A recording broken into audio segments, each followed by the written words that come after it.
5 વર્ષ બાદ ફરી શરૂ થઈ કૈલાશ યાત્રા। કૈલાશ માનસરોવરની યાત્રા શરૂ થતા ભક્તોમાં ખુશી છે। ચાઇના સરકાર દ્વારા ભારતીય કૈલાશ યાત્રાને મંજૂરી। ગુજરાતથી 13 થી 15 દિવસની કૈલાશ યાત્રા શરૂ થવાને લઈને શિવ ભક્તોમાં ખૂબ ખુશીનો માહોલ। હવે ભક્તો કેદારનાથ, અમરનાથ સિવાય કૈલાશ માનસરોવરની યાત્રા પણ કરી શકશે।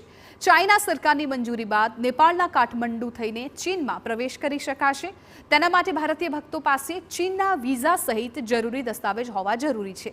મહત્વનું છે કે હાલ ઇન્ફ્રાસ્ટ્રક્ચર અને સુવિધામાં વધારો થતા યાત્રિકો કૈલાશ યાત્રા માટે વધુ રસ દાખવી રહ્યા છે, કારણ કે યાત્રા દરમિયાન રહેવા માટે પાકા મકાનો અને જમવા માટે શુદ્ધ ભોજન તેમજ પાણીની વ્યવસ્થા મળી રહી છે।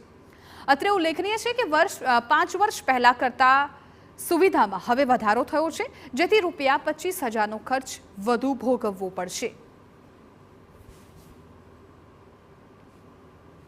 ગવર્મેન્ટની લિબરલ પોલિસી અને ચાઇના ગવર્મેન્ટે જે સપોર્ટ કર્યો છે એ પ્રમાણે આ વર્ષે માનસરોવરની યાત્રા ચાલુ થઈ છે। એટલે આ વખતે ચાન્સ મળ્યો છે તો ફેમિલી સાથે જવાની આ વખતે આયોજન કર્યું છે કે કૈલાસનો જે માનસરોવર અને સાથે કૈલાસનો જે રૂટ હતો એ ખૂબ સરસ ડેવલપ કર્યો છે। તે એકોમોડેશન પણ તૈયાર કરેલા છે ચાઇના સરકાર દ્વારા, અને જે કેરુંગથી કૈલાસ માનસરોવર સુધીનો જે રસ્તો છે એ પણ રોડ ખૂબ સરસ થઈ જવાના કારણે જે મુશ્કેલી પડતી હતી ત્યાં જવાની એ ખૂબ હળવી થઈ છે।